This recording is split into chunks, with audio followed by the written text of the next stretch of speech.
تقدیر، تقدیر کہتے کس کو ہے؟ تقدیر کا مطلب یہ ہوتا ہے کہ اللہ تبارک و تعالیٰ نے انسان کو، جنات کو، مخلوقات کو پیدا فرمانے سے پہلے قلم کو پیدا فرمایا، اور قلم کو پیدا فرمانے کے بعد یہ قلم آج کی طرح قلم نہیں تھا، وہ قدرتی قلم ہے۔ اللہ نے قلم کو پیدا فرمایا اور قلم کو حکم دیا لکھ۔ قلم نے پوچھا اے میرے پروردگار کیا لکھوں؟ اللہ کا حکم ہوتا ہے لکھ، بندوں کی تقدیر کو لکھ، قیامت تک جو ہونا ہے وہ بھی لکھ اور جو اب تک ہو چکا ہے اس کو بھی لکھ۔ حدیث پاک میں جف القلم، قلم نے لکھا لکھا اتنا لکھا کہ ساری مخلوقات کی تقدیر کو لوح محفوظ میں لکھ دیا، لکھ کر کے قلم سوکھ گیا، قلم سوکھ گیا، خشک ہو گیا، اور ساری مخلوقات کی تقدیروں کو لوح محفوظ میں رقم کر دیا، لکھ دیا۔ لوح محفوظ میں جو لکھا ہوا ہے اسی لکھاوٹ کو کتاب کی زبان میں تقدیر کہا جاتا ہے۔ تقدیر کا مسئلہ بہت نازک مسئلہ ہوتا ہے، علماء نے اس میں بیجا بحث کرنے سے منع فرمایا ہے، لیکن ایک بات ہمیشہ ذہن میں رکھیں کہ اللہ تبارک و تعالیٰ نے انسان کو ہاتھ دیا، پیر دیا، عقل دیا، انسان کو پتھر کی طرح مجبور نہیں کر دیا کہ جو تقدیر میں لکھا ہے وہی ہونا ہے، انسان بے بس اور مجبور ہے، ایسا نہیں ہے۔ اللہ نے انسان کو اختیار دیا ہے۔ یقیناً دنیا میں جو بھی کام وجود میں آتا ہے اللہ کی مرضی اور مشیت کے مطابق ہی آتا ہے، لیکن جب بندہ اس کام کو کرنے کا پختہ ارادہ کر لیتا ہے پھر رب کی مشیت اس کے ساتھ متعلق ہوتی ہے اور وہ کام دنیا میں وجود میں آ جاتا ہے۔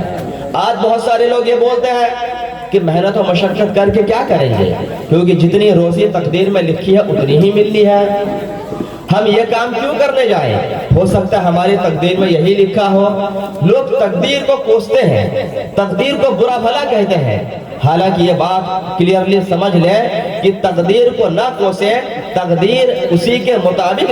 لکھی گئی ہے جیسا بندہ دنیا میں آنے کے بعد کرنے والا تھا، اس کو میرے پروردگار نے پہلے ہی سے جان کر، اپنے علم کے مطابق جان کر پہلے ہی سے لکھ دیا، اسی کو تقدیر کہا جاتا ہے۔ کوئی انسان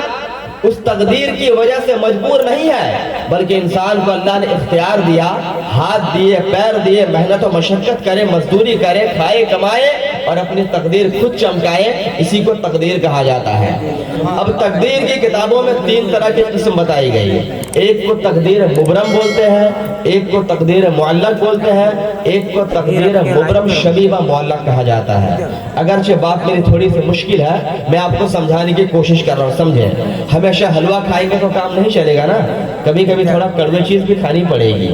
سب طرح کی چیز کو ملا جلا کر لے کر چلے تاکہ آپ کے سمجھ کے مادے میں اضافہ ہو۔ تقدیر مبرم اس تقدیر کو کہا جاتا ہے کہ جیسا تقدیر میں لکھا ہوا ہے اس سے بالکل ٹس سے مس نہیں ہوگا، اللہ نے جو لکھ دیا وہی ہونا ہے، اس میں کوئی تبدیلی نہیں ہو سکتی ہے، اس کو کتاب کی زبان میں کہتے ہیں تقدیر مبرم۔ ایک ہے تقدیر معلق۔ تقدیر معلق کا مطلب یہ ہوتا ہے کہ وہ تقدیر جو اللہ کے نیک بندوں کی دعاؤں سے، اللہ کے عام اولیاء کرام کے دعاؤں سے یا خود اس بندے کے نیک اعمال کی وجہ سے بدل جائے اس کو کہتے ہیں تقدیر معلق، تقدیر معلق۔ اور ایک تیسری قسم کی تقدیر ہے جس کو بولتے ہیں تقدیر مبرم شبیہ و معلق، یعنی وہ دکھنے میں تو تقدیر مبرم کی طرح ہے کہ بالکل کوئی تبدیلی اس میں نہیں ہو سکتی ہے، لیکن فقہا نے ایک نقطہ بتایا، علماء نے لکھا ہے کہ اللہ کا بہت خاص بندہ کوئی اگر ہوگا، بہت مقرب بندہ کوئی اگر ہوگا، اگر وہ دعا کر دے اور پروردگار عالم کی بارگاہ میں ان کی دعا قبول ہو جائے تو تقدیر مبرم شبیہ و معلق میں بھی تبدیلی ہو سکتی ہے۔ عزیزان گرامی وقار، اگر آپ نے میری بات کو سمجھ لیا، تقدیر کی 3 قسموں کو سمجھ لیا، آؤ میں آپ کو بتاتا چلوں۔ تقدیر کی پہلی قسم مبرم میں کوئی تبدیلی نہیں ہو سکتی ہے، تقدیر معلق میں عام نیک بندوں کی دعاؤں سے تبدیلی ہو سکتی ہے، لیکن تیسری قسم کی تقدیر جو سب سے مشکل ہوتی ہے، جس کا بدلنا بڑا مشکل ہوتا ہے، ایسے تقدیر کے بارے میں